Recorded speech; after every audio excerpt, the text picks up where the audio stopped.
Welcome back to Android Weekly. My name is Jace, and this past week saw some good news regarding Google's new inbox, and we compare a little bit the iPhone 6 Plus versus Shamu, that is the Nexus 6, and for all you battery hogs out there, we talk about how some of you can save as much as 40% on your battery consumption. Oh yeah. Alright, so if you're like me, you spend a lot of time emailing, more than you'd like to, you'd know that a lot of your email is associated with tasks that you have to do. So when you send or receive an email, you have to do something after that. You have to call someone, email someone, work on something. And Google's inbox is trying to make an effort to kind of fuse those two tasks together.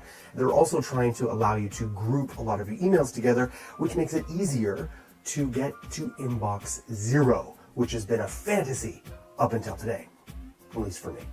Google's goal with Inbox is to totally reinvent email by creating an intelligent system to sort information and bundle things into groups so you can better figure out what is worth reading right now and what's worth just dismissing.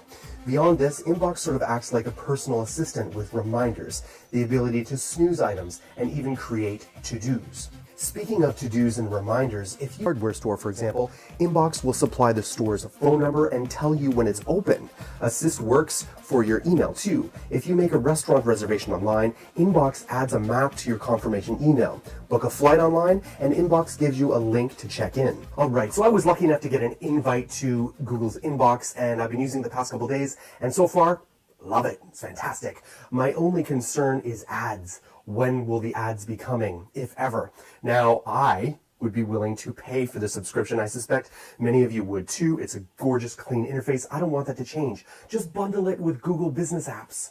Come on, Mother Google, give me some. Now, many people out there will want to compare the whale of a phone that is the Nexus 6 and the iPhone 6 Plus. So now we're going to just do a brief segment facing these two beasts off. Here we go. First, let's start with the display. We find that the Nexus 6 has a strong head start here. The iPhone 6 Plus's full HD 1080p display catches up with last year's Android devices, but the Nexus 6's 1440p display provides a little extra clarity in this extra large handset size. The other half of the display battle comes down to the classic AMOLED versus LCD arguments. Here we should expect the Nexus 6 AMOLED display to feature better black reproduction and slightly wider color gamut.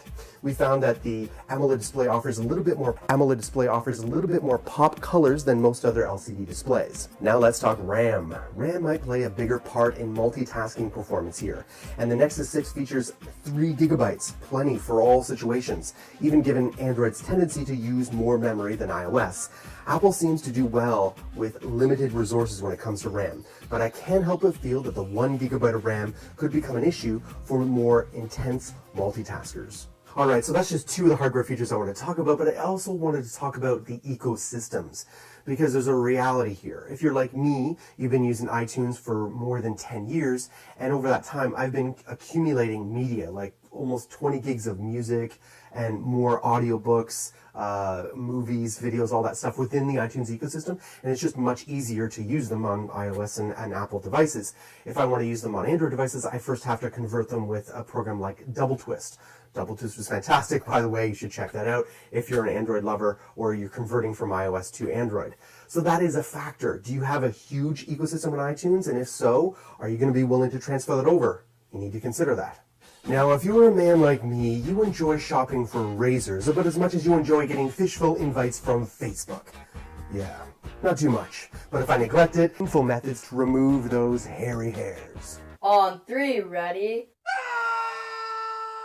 With its clean and elegant design, Harry's is focused on providing guys with a great shaving experience at a fraction of the price of their competitors. This allows you the convenience and ease of ordering online, and then you get those great high-quality blades engineered at their own factory in Germany for sharpness and strength. And they've officially launched 2 new products, foaming shaving gel and aftershave moisturizer. Now, if you go to harrys.com and use the promo code Android, you get $5 off your first purchase. Check it out. So one of the age-old debates when it comes to saving on battery consumption is how worthwhile, if at all, is it to use apps or graphics that have dark screens? Because if you're using bright screens, the theory is that the battery has to use more juice to fuel those brighter screens. Obviously, it must have some effect. The question is, how much? And now, we know. To put this theory to the test, Greenbot.com grabbed the latest Moto X, which features a 1080p AMOLED display and an app to measure current draw from the battery. The amount of current draw was then measured at repeat intervals using two different display modes on the Reddit Sync app, which then switches between colored and mostly black backgrounds. And the verdict is 40%. That's fantastic. Now, there are other factors that will